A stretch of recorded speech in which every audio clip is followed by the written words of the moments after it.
make sure that it's not a backdoor to independence. Now, in Canada, we had Prime Minister Chrétien coming up with the Clarity Act. Well, we also had 2 referendums in this country, and they haven't had that there either, have Can they? we propose something here? Yeah. Well, what we are saying, ahead, we are asking a United Nations, a referendum supervised by the United Nations, like what happened in East Timor, to have the right to self-determination for Tamils. Are they in favor of that? Unfortunately, if we have a referendum today, it will under be United Nations supervision. It will be the Tamil people who the LTTE. No, LTTE. You say that LTTE is limited to one side. Let me finish. It will be. Yeah, it will be the entire north has been ethnically cleansed by the LTTE. Which is not true. Okay. The Muslims have been thrown out from their own. Yes, they were the Muslims are thrown out. So, if I understand, you're saying if you had a referendum, it wouldn't be fair, it wouldn't be accurate. It wouldn't be fair. It doesn't reflect the population that was there before. We will oppose for a referendum if it happens, even if it is conducted by the UN, because these people, the IGA, what Mr. David Polapole was talking about, making LTT as a sole single party in the conflict, which we will not agree at any level. No, they said because that IGA was only with LTT. Which we are totally against. What democracy is that? What democracy they talk about? ISGA proposed elections after a few years of... it was a temporary agreement. It's on public domain. David, finish your thought. ISGA said proposed elections after a few years of administration because the we had it everywhere in the world. Wherever this conflict was raging on, when there is a settlement comes up, you go for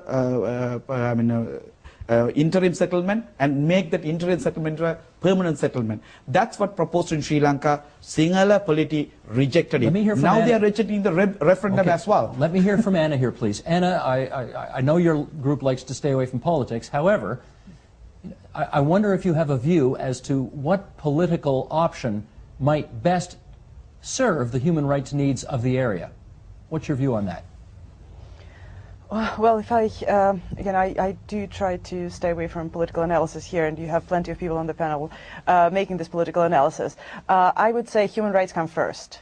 Before we can discuss any political analysis, any political settlement, any referendum, we need to make sure that there are people to participate in this referendum. So far, the prospects are that half of the people who could potentially participate in the referendum will be killed, and another half will be confined in internment camps indefinitely. So as long as that's the reality, I don't think we are there yet discussing any kind of political solution. But I do think how Sri Lankan government treats Tamils right now will seriously affect whether the end of this war is near or not. Going back to the question you asked at the very beginning, because the military phase may be over, but if this kind of treatment continues, the actual victory will never be won. Okay, I want Sharon, and then control room, please have the Toronto Star graphic standing by. I'll hear from Sharon. Well, first. I mean, I am in agreement in principle with the previous speaker, but if the successive Sri Lankan governments have respected the fundamental rights and human rights of the Tamil people,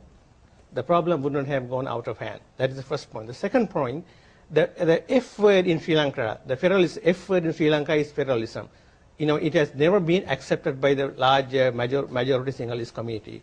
So I do not think that any Sri Lankan government will ever conceive or implement any kind of solution that would include federalism. That is a bygone conclusion. And finally, as far as my experience and my reading of the situation is concerned, any kind of solution will not work other than either a confederation or a separation that has become reality. David? For the last 60 years, the bitter experience of the Sri Lankan Tamils with the Sri Lankan southern polity is cheating and cheating and cheating. So many pacts were made, everyone was abrogated unilaterally by themselves, not by the Tamil party, including this ISGA. Before that, in 1957 there was a pact, 65 there was a pact, 83 there was a pact. Please, Mr. Yapa, can you answer this? Who abrogated this? Who walked away from these pacts? It was the Sinhala governments.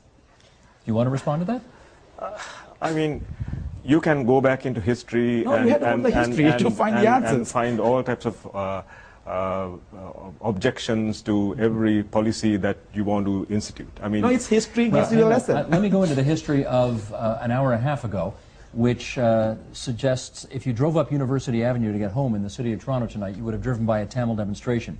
Let me go by the history of about 6 weeks ago, where there were literally, I think, 45,000 Tamils on the streets of downtown Toronto alleging genocide against the majority Sinhalese in Sri Lanka. Let me also read an account from the Toronto Star of that event. It goes like this. Sharanya Mohan looked back and forth on Front Street. As far as she could see, Tamils stood shoulder to shoulder denouncing what they called genocide in Sri Lanka. Banners and armbands said, "Stop the genocide" or "Send relief." "This is not going to end until the government has killed every single Tamil," said someone quoted at the scene. Is that right? Is that what you think is probably going to bring this thing to an end? That's nonsense. I mean, there is no genocide going. There are at least 1 million Tamils living in the south, in harmony with the Sinhalese and the Muslims. They're driven away from their homelands. Can you please allow me to finish my sentence? Thank you. Now, with the LTTE hold up in a tiny sliver of land, the political spaces will open up, and there will be more discussions amongst all Sri Lankans about the way the country has to evolve. Now, that gentleman there said that Sri Lankan people will never accept federalism. Well, he assumes that the Sri Lankan people are what they were 30 years ago. But things have changed. Things have changed. Things haven't changed, actually, because you look at the latest opinion polls conducted by a Center for Policy Alternatives, right? It very clearly says that people are completely in support of the current government's military onslaught and the war, and they want to win. And then what they want to give is some kind of a watered down solution, not even a solution, but that's a reality. And then one last point I would like to make is this. We don't have to talk about political space now. The political space was there before 1972. What did they do? What did the government do? I know what I have to do at this stage. I have to thank you all for coming, because we're out of time. Can I thank our guest out of town in New York City? And I know this was tough to be able to hear this and not participate at it at our table, but thank you for joining us on behalf of Human Rights Watch from New York tonight. Much appreciated. On the left-hand side of the table, David Pupalapillai from the Canadian Tamil Congress, Art Charon from the University of Windsor. My thanks to you two. On the other side of the table, Ashoka Yapa from Project Peace for a United Sri Lanka, Lennon Benedict from the Canadian Democratic Tamil Cultural Association. Thanks, everybody, for your presence here this evening. Thank you. The Agenda with Steve Paikin was presented by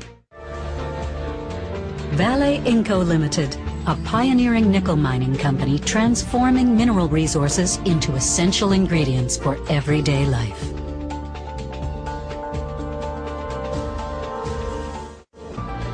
Ontario's 33,000 chartered accountants, public policy leaders since 1879. More information is available at casforchange.ca.